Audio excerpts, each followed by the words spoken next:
புதுக்கோட்டையில் சாலை உள்ளிட்ட அடிப்படை வசதிகளை செய்து தரக்கோரி பொதுமக்கள் பாட்டு பாடி நாற்றெழும் போராட்டத்தில் ஈடுபட்டனர்.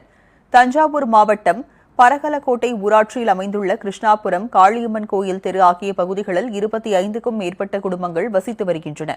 அப்பகுதியில் கடந்த 30 வருடங்களாக சாலை, மழைநீர் வடிகால், கால்வாய் போன்ற அடிப்படை வசதிகள் இல்லை.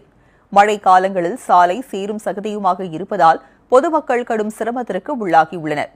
சாலை இல்லாததால் மருத்துவ தேவைக்காக கூட உரிய நேரத்தில் செல்ல முடியவில்லை என கூறப்படுகிறது.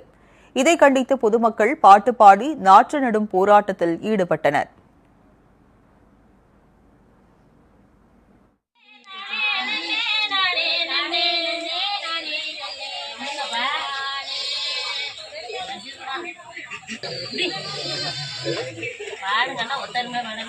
பாட்டு பாடுங்க.